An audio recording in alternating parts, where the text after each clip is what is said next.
तो दोस्तों आज गीक फॉर गीक का प्रॉब्लम द डे देख लेते हैं। पाइथागोरियन ट्रिपलेट नाम से है, ठीक है। तो क्वेश्चन क्या कह रहा है एक बार मैं वो देख लेता हूँ फिर आपको समझाता हूँ।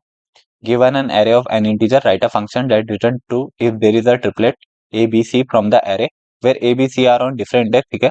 That satisfy a square plus B square equal to C square the return for, ठीक है। और एग्जांपल, ठीक है। तो एक बार मैं आपको समझाता हूँ क्वेश्चन क्या कर रहा है, ठीक है। तो क्वेश्चन सिंपल सा है। क्वेश्चन ये कह रहा है कि हमें एक एरे दे रखी है जिसमें कुछ इंटीजर होंगे 3 2 4 6 5, जैसे इन्होंने एक दे रखी है वही ले लेता हूँ, ठीक है। तो हमें ये चेक करना है क्या इसमें कोई ऐसे एलिमेंट है जो इस इक्वेशन को सेटिस्फाई करना है, जो कि पाइथागोरस थ्योरम हमने बचपन में पढ़ी होगी, A square plus B square equal to C square वाली, ठीक है। तो आज इसी इक्वेशन को हमें देखना है कि क्या इस एरे में ऐसे एलिमेंट हैं जो इस इक्वेशन को सेटिस्फाई करे। तो देखो इस एरे में है, जैसे कि ए के बदले अगर मैं 3 को रख दूं, या कोई सा भी रख सकते हो आप, ठीक है। चाहे बी में भी 3 रख सकते हैं, और बी के बदले में 4 रख दूं और इनका स्क्वायर करना है, ठीक है। वो इक्वल आना चाहिए कोई और एलिमेंट के स्क्वायर का। तो इसमें ऐसा कोई एलिमेंट है, हाँ है, इसमें 5 के। तो ये देखो अब ये इक्वल आ जाएगा। यहाँ पे अगर ए स्क्वायर, ये 3 का स्क्वायर इस कितना बनेगा, 9 बनेगा, ठीक है। 4 का 16 बनेगा और 5 का 25 बनेगा। तो क्या ये इक्वल आ रहा है? हाँ, क्योंकि 16 प्लस 9 कितना हो जाएगा, 25 हो जाएगा ना। तो यहाँ पे 25 इक्वल टू 25। तो इसमें क्या रिटर्न करवा देंगे, ट्रू करवा देना, ठीक है। हमारा रिटर्न हो जाएगा ट्रू, ठीक है। तो क्वेश्चन यही कह रहा है कि हमें रिटर्न ट्रू कराना है, अगर ऐसा एलिमेंट नहीं मिलता तो फॉल्स कराना है। तो आज का क्वेश्चन आपको समझ आ गया होगा। तो इसकी अप्रोच क्या रखेंगे वो देखते हैं, ठीक है। तो अगर बेसिक अप्रोच की बात करें, अगर हमारे पास टाइम कॉम्प्लेक्सिटी इन्होंने नहीं दे रखी होती जो इन्होंने गिवन है अभी क्वेश्चन में, तो हम कैसे करते? हम हर एक एलिमेंट का कंपेयर कराते ना। देखो मैं क्या कह रहा हूँ, हम इस 3 का हर एक एलिमेंट से स्क्वायर लेके देखते हैं ना। 3 का 2 के साथ भी देखते, 3 का 4 के साथ भी देखते, 3 का 5 6 के साथ भी देखते, फिर 3 का 5 के साथ। ऐसे करके समझ रहे हो तो मैं क्या कर रहा हूँ, 3 + 2 इन दोनों का स्क्वायर करके देखते हैं, ठीक है। समझ रहे हो ना। फिर यही सेम प्रोसेस हम क्या, अगर नहीं बनता है स्क्वायर कोई एलिमेंट के इक्वल, तो फिर 3 + 4 का देखते हैं, फिर 3 + 6 का देखते हैं। समझ रहे हो ना मैं क्या बोल रहा हूँ। फिर 3 + 5 का देखते हैं, इस तरह देखते हैं, ठीक है। अगर इनमें से भी किसी का नहीं बनता, फिर सेम प्रोसेस हम 2 के लिए करते हैं। 2 का 4 से, 2 का 6 से, 2 का 5 से, फिर 4 के लिए इस तरह। तो इसकी कॉम्प्लेक्सिटी कितनी हो जाती है, एन स्क्वायर। लेकिन क्वेश्चन में क्या कॉम्प्लेक्सिटी दे रखी है, अब मैं उसको समझा देता हूँ, ठीक है। तो आपको क्लियर हो जाएगा कि हम दूसरी अप्रोच क्यों अपनाएंगे इसमें। क्वेश्चन में कुछ ये कॉम्प्लेक्सिटी दे रखी है, एन प्लस एरे, कोई जो मैक्स एलिमेंट है एरे का उसका स्क्वायर। ये कॉम्प्लेक्सिटी का मतलब समझो। इसमें क्या है, इसमें मेन ये समझना है एरे मैक्स का स्क्वायर क्या कहना चाह रहा है, ठीक है। तो एन स्क्वायर कॉम्प्लेक्सिटी के हिसाब से समझाता हूँ कि अगर हम इस अप्रोच से करते हैं एन स्क्वायर वाली से, तो उसमें क्या दिक्कत आती है। अगर मानो हमारी एरे में सिर्फ सेम एलिमेंट हो या डुप्लीकेट एलिमेंट हो, हमारा डुप्लीकेट एलिमेंट के टाइम पे हमारी एन स्क्वायर जो कॉम्प्लेक्सिटी हम बात करते हैं ना, हर एक एलिमेंट का चेक कराना, तो वो तो कराएंगे करेंगे, लेकिन हम इसमें हैश मैप का इस्तेमाल कराते हैं, क्योंकि हमें डुप्लीकेट एलिमेंट हटाने की हमें ये कंडीशन फॉलो करी, ये वाली टाइम जिस पे मैं हाईलाइट कर रहा हूँ, ठीक है। तो ये कंडीशन फॉलो करवाने के लिए हमें डुप्लीकेट एलिमेंट हटाने पड़ेंगे। अब समझो कैसे। इस वन के लिए अगर इसमें हमें चेक कराना पड़ता कंडीशन सेटिस्फाई करे नहीं कर रही, तो हम इस वन का बगल वाले वन से कराते, इसके वन से कराते, और ए प्लस बी की जगह रख के देखते ना, इस वन के साथ पहले इसको, फिर इसको जहां पे सेटिस्फाई होती है या नहीं होती। इसमें भले नहीं होगी, वे सारे वन है, लेकिन हम उस कोड के हिसाब से तो हमारा एन स्क्वायर चलता है ना। इसकी कॉम्प्लेक्सिटी कितनी आती है, एन स्क्वायर आती है, क्योंकि हर एक एलिमेंट के साथ हर एक बार चेक करवाना है ना। फिर इसके साथ कराता, फिर इसके साथ, या इस वाला, ये वाला समझ रहे हो ना, जो भी पहले समझाया था। तो इसकी एन स्क्वायर आ जाती, बल्कि क्वेश्चन में कॉम्प्लेक्सिटी क्या करा है, एरे, ये देखो जो ऊपर दे रखी है ना ये वाली, एरे मैक्स का स्क्वायर। तो इसका मतलब हिसाब से कितनी कॉम्प्लेक्सिटी आनी चाहिए, अब यहाँ देखो जो ये 1 1 वाली थी ना हमारी, जो मैंने अभी एग्जांपल में आपको दी, इसके हिसाब से कितनी आनी चाहिए थी। इसमें मैक्स एलिमेंट कौन सा हो गया, एरे मैक्स। जो कॉम्प्लेक्सिटी हमें दे रखी है, ये दे रखी है क्वेश्चन में, ठीक है। तो ये कितनी आनी चाहिए, इस एरे में कौन सा मैक्स एलिमेंट है, 1 ही है। तो 1 का स्क्वायर करोगे तो इतनी बार में हमें बता देना चाहिए था कि, मतलब कुल मिला के एक बार में हमें बता देना चाहिए था कि क्या बोलते हैं, इसमें पाइथागोरस अप्लाई हो रही है या नहीं हो रही है, सेटिस्फाई कर रही है या नहीं कर रही, ठीक है। तो ये चीज कैसे करेंगे अगर समझो इस एरे को हम एक हैश मैप में लेते, तो एक ही होता ना साइज, तो हम एक ही बार उसी साइज का ट्रेवर्सर करते हैं, ना कि इस एरे का। तो उससे क्या फर्क पड़ता है, एक ही बार चलता हमारा लूप। अब देखो समझो कैसे हाँ, वो आपको ऐसे समझ आ गया होगा मैं क्या कह रहा हूँ, ठीक है। जैसे 1 1 था, अगर मैं इसको हैश मैप में डाल देता, तो लास्ट में हैश मैप में क्या बचता, एक ही 1 बचता, और हैश मैप का साइज भी 1 ही रहता, क्योंकि उसमें डुप्लीकेट एलिमेंट नहीं आते हैं। तो हम जैसे ही हम लूप, दो लूप तो बनाने ही पड़ेंगे, एन स्क्वायर वाला ही सीन करना पड़ेगा, लेकिन चलेगा हमारा कम बार, क्योंकि ये साइज तक चलेगा हैश मैप का जितना साइज है पहला लूप, ठीक है, जितना हैश मैप का साइज है, ये समझ रहे हो ना, जितना भी ये मैप बना रहा हूँ, ठीक है, पहला लूप तो ये चलेगा, जो अंदर वाला लूप होगा, क्योंकि हमें करना तो वही है कि हमें वन का इसके बगल वाले वन से चेक कराना है, लेकिन ये सब चीजें तब होनी चाहिए जब अलग अलग एलिमेंट हो, ठीक है। इसमें वन था तो एक ही बार में बता देता कि नहीं होगा पाइथागोरस, तो ये भी साइज ऑफ मैप का चलेगा, ठीक है। तो इस तरह से कुछ लूप चलेगा हमारा, ठीक है। तो आपको क्वेश्चन समझ आ गया होगा मैं क्या कह रहा हूँ, ठीक है। हमें मैप का इस्तेमाल क्यों कर रहे हैं, बेसिकली कि डुप्लीकेट एलिमेंट का झंझट ना रहे और इसकी टाइम कॉम्प्लेक्सिटी उतनी रहे, ठीक है।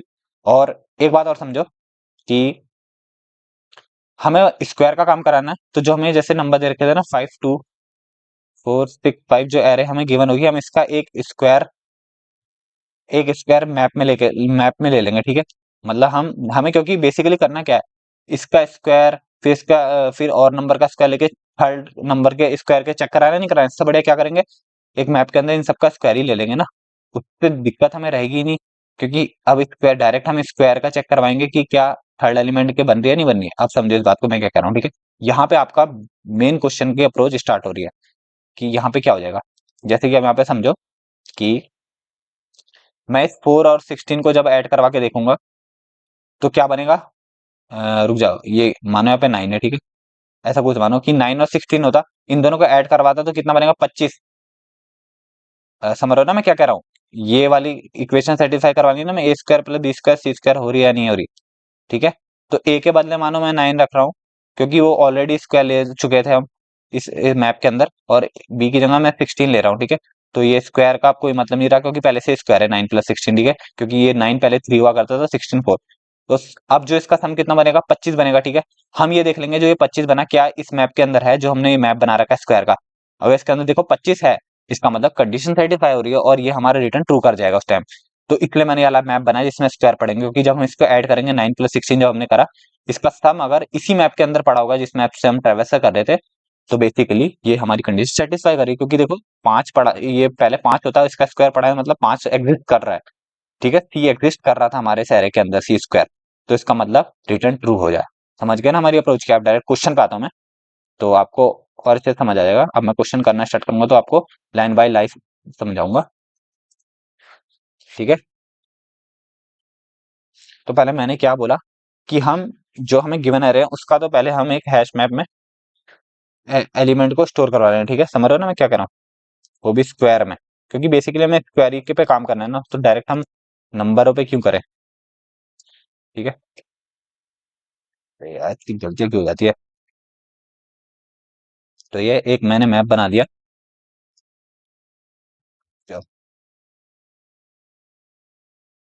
तो ये हमारा मैप बन गया, ठीक है। और एक लूप हम क्या करते हैं, जिसमें कि हम क्या करेंगे, सिंपली अपनी एरे को ट्रैवर्स करेंगे। कब तक करेगा, जब तक एन है, जितना एरे का साइज है, ठीक है।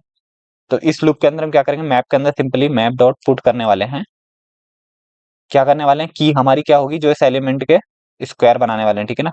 जो हमें एरे गिवन थी उसी का ही हम क्या करने वाले हैं, इसमें स्क्वायर स्टोर करवाने हैं। तो स्क्वायर का क्या करेंगे, एरे आई का, और वैल्यू में तो कुछ भी दे सकते हैं, ठीक है। की हमारा मेन काम है, क्योंकि हमें की चेक करनी है कि की बनेगा नहीं। देखो पहला लूप का काम हो गया ना, एन बार चल रहा है, जो उसने टाइम कॉम्प्लेक्स नहीं बोला, एन प्लस कुछ दे रखा है ना, तो पहला लूप का काम तो एन बार चलेगा। और दूसरा लूप हमारा क्या है, इसी मैप को ट्रेवर्स कराएंगे, जो हमने मैप बनाया ना, इसकी की से ट्रेवर्स करवाएंगे, ठीक है। तो क्या करेंगे कि आपको पता है कैसे करते हैं, की सेट, ये लिखते हैं ना, की सेट, और अंदर वाला लूप एक और, क्योंकि एन स्क्वायर तो होना ही होना है, लेकिन समझ रहे हो ना, इतना डुप्लीकेट एलिमेंट नहीं है, तो ज्यादा टाइम नहीं लेगा, एरे मैक्स वाली कंडीशन हमेशा फॉलो करेगा, ठीक है। एरे जे कितना चले, जितना हमारा की सेट होगा, ठीक है। ये हो गया। अब हम क्या चेक करवाएंगे, इफ पहले ये लिख देते हैं, if I not equal to J. ये मैंने आपको पता है क्यों लिखा, क्योंकि दो एलिमेंट सेम भी हो सकते हैं ना, मानो हम मैप को ही ट्रेवर्स करा रहे हैं ना बार बार, दो लूप के अंदर मैप ट्रेवर्स चल रहा है, तो सेम एलिमेंट नहीं होने चाहिए ना, ए और बी डिफरेंट होंगे, डिफरेंट इंडेक्स पे होने चाहिए। इसलिए मैंने लिखा I not equal to J. Question में बोला है कि क्या बोलते हैं, डिफरेंट डिफरेंट इंडेक्स पे होने चाहिए, ए और बी अलग अलग इंडेक्स पे होने चाहिए, और सी भी। तो इसे मैंने लिखा आई नॉट इक्वल टू जे। अगर क्या बोलते हैं, हमारा मैप डॉट गेट, ठीक है, इफ कंडीशन के अंदर लिख देता हूँ, इफ हमारा मैप डॉट गेट क्या बोलते हैं, आई प्लस जे आ रहा है, समझ रहे हो ना, ए, ये आई क्या है यहाँ पे, ए है, ये जो आई प्लस जे लिख रहा हूँ इसमें आई ए है और जे बी है, इनको ऐड करके अगर हमारे मैप में पहले से ही वो एलिमेंट पड़ा है, जो हमने स्क्वायर का बना रखा है ना, मैप के अंदर सारे स्क्वायर पहले से ही सेव कर रखे हैं, अगर आई प्लस जे करके वो आ रहा है तो उस टाइम की क्या हो जाए, रिटर्न ट्रू हो जाए। अगर ऐसी कंडीशन कभी भी इस लूप के अंदर सेटिस्फाई हो रही है तो इसका मतलब हमारा कर रहा है, और इस लूप के बाहर आके हम क्या लिख देंगे, रिटर्न फॉल्स, मतलब इस लूप के अंदर हमें कभी मिला ही नहीं, तो इसका मतलब हमारी सेटिस्फाई कभी करी नहीं होगी कंडीशन। तो इसको एक बार रन करके देख ले, तो आई होप चल जाना चाहिए। तो क्या बोल रहा है इंटीजर, अच्छा रुको, मैंने यहाँ पे कहीं लिखने में गलती कर दी है, कहाँ पे बोल रहा है, हैश मैप, अच्छा यहाँ पे, ठीक है, ये देखो मैंने ये वाला जो ये लगा दिया था, ठीक है, कॉमा लगाना था यहाँ पे। अब एक बार कंपाइल और रन करता हूँ, तो क्या बोल रहा है, मैं integer can not be converted to boolean, अच्छा मैंने ढंग से, अरे यार map dot get i plus j not equal to null भी लिखना पड़ेगा ना, नॉट इक्वल टू नल क्यों लिखा, समझ रहे हो ना, मैं यार सॉरी मैं लगाना भूल जाता हूँ ना।